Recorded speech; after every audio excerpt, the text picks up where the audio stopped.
Hello, it's Hermine, and this is your weekly episode of our Tomorrow's Europe podcast, where we talk today about tomorrow.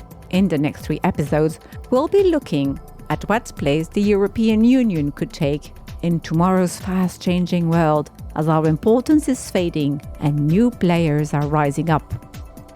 And our question today is, what would happen to the EU, a trade powerhouse, if countries around the world increasingly protected their economies with tariffs and trade obstacles? Donald Trump's return to the White House has led to a new wave of tariffs intended to achieve the ultimate MAGA goal, making America great again. The United States is moving towards isolationism, and its economic policies are causing ripples around the world. Is the world in the future going to be all about protectionism from now on?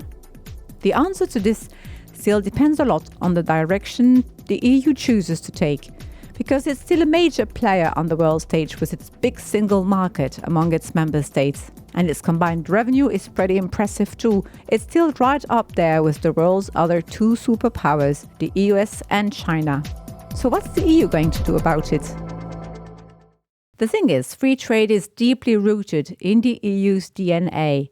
The bloc has a long trading history, going back to the Roman Empire and the Hanseatic League in the Middle Ages, and right up to the present day with its common single market. Actually, after World War II, the first steps towards creating the EU were to set up an economic community. The people who started it wanted to make economic links stronger, which would make countries more dependent on each other and stop them going to war.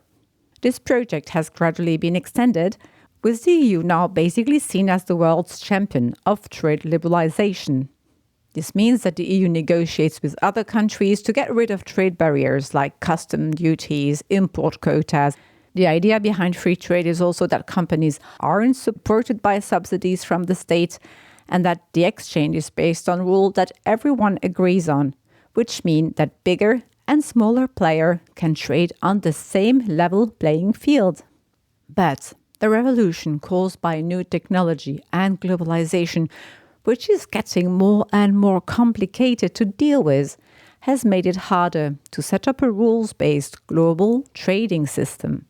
The biggest blow to free trade may be the slow but steady collapse of the World Trade Organization, the WTO, with its trade rules and its role as a mediator among member countries. And this basically happened after China joined in.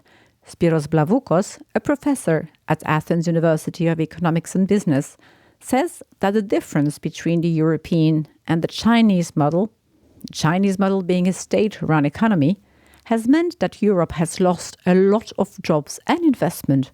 Overall, our industries have taken a hit with globalization. He tells Nikos and Mariana at Sky Radio. Globalization's losers are visible both at the national level, in our country, Greece, and at the European level. Many industries, businesses, and companies have been forced to adapt their production methods, including at the global level. North, South, developing countries, developed countries. So people's support for trade liberalization is starting to slip all over the world, even in the West, in the United States to start with. But this skepticism is not limited to the US. For instance, right now many Europeans are fuming with the proposed trade deal between the EU and Mercosur, the South American trade bloc, because they are concerned over environmental and agricultural standards in these countries, and the deal is said to be unfair to farm producers in Europe. The COVID-19 pandemic has undoubtedly exacerbated this trend, highlighting very important dependencies, for example, in the field of medicines. And the pandemic was quickly followed by Russia's invasion of Ukraine. This has dealt a further blow to the EU economy, pushing up electricity prices and energy prices, and therefore inflation. The European elections clearly reflected mounting public frustration and intensifying calls for greater protection for European citizens, with more representatives favorable to such measures being elected. So in the face of this unhappy population, should the EU fold or should it stick to its free trade guns? But wait, free trade champion? Who said? In fact, the European Union is not that great an example of free trade because it has never fully liberalized key sectors, says Theodor Yalamov, Associate Professor of Business Economics at Sofia University St. Clement Ohridski. He's talking to Lilia at Bulgarian radio BNR. There is protectionism in Europe. It has existed and will continue to exist. In agriculture and a number of industries, for example, for many political reasons that can be described and accepted as non-economic. This is the case, for instance, when it comes to food quality, where there are requirements regarding the presence or absence of certain fertilizers or certain elements in animal feed and so on. And yes, it's true. Along with creating rules to promote high social, climate and environmental standards in its own market, a move that has at the same time pushed up production costs for European companies, the bloc is also learning to better protect its industries from important products that are competing unfairly in the market. The products targeted here are often made at lower prices because of less strict standards and sometimes even with the support of state subsidies. And these moves appear to be in line with the expectations of many European citizens.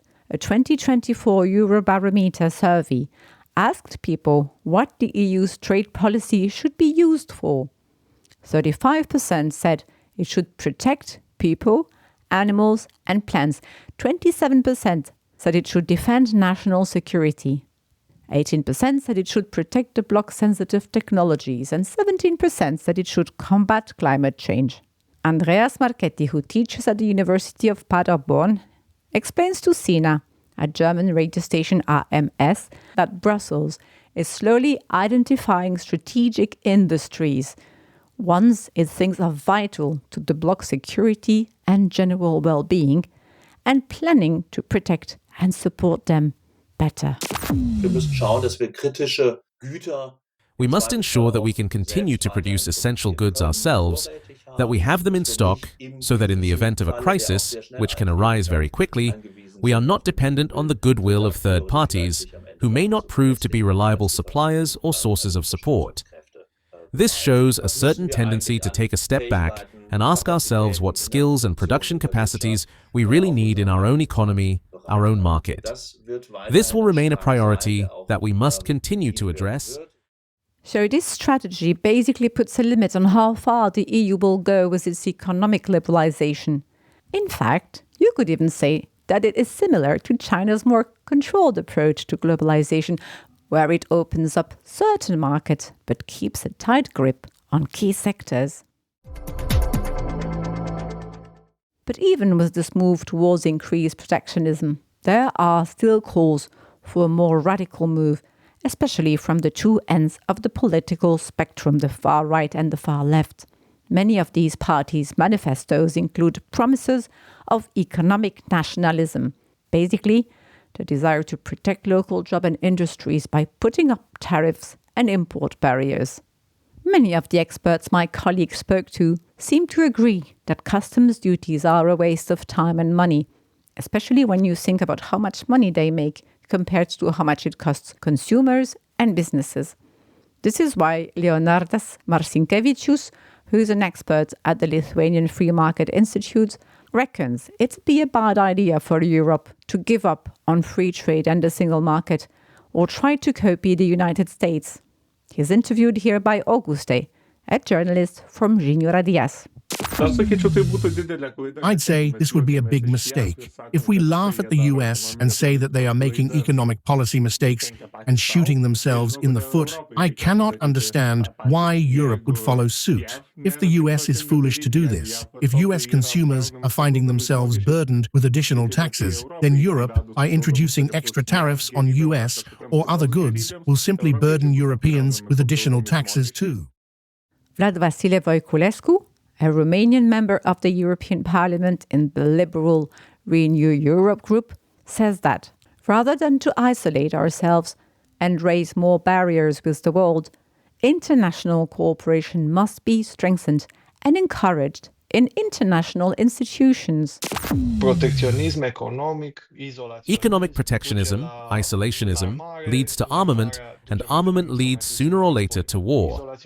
Isolationism cannot be a solution in any way. It is very simple. There are serious problems like climate change, like poverty, like migration. All these phenomena cannot be solved by lone countries or even blocks of countries. They all require international cooperation. Paolo Guerrieri, an advisor at Italy's Institute of International Affairs, takes it a step further. In an interview with Asia on Radio 24, he suggested that the EU should push for more free trade agreements to show it's serious about supporting a cooperative global order. The way forward is to respond to American protectionism by strengthening this free trade network, which is already incredibly extensive, given that Europe currently has agreements with 76 countries around the world.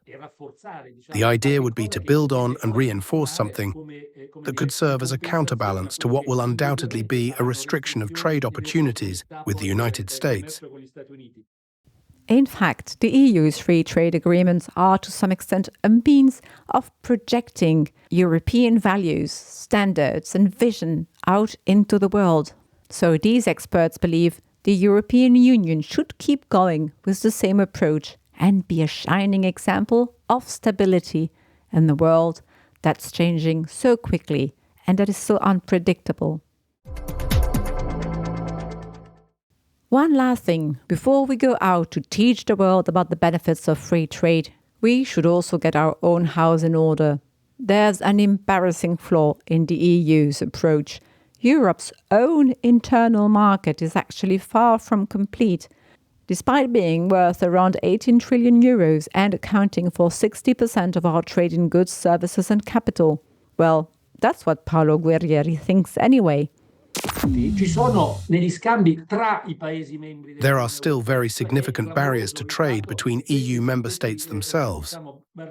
It's striking that such barriers still exist. In fact, trade within Europe is less than half the volume of trade between the states of the US.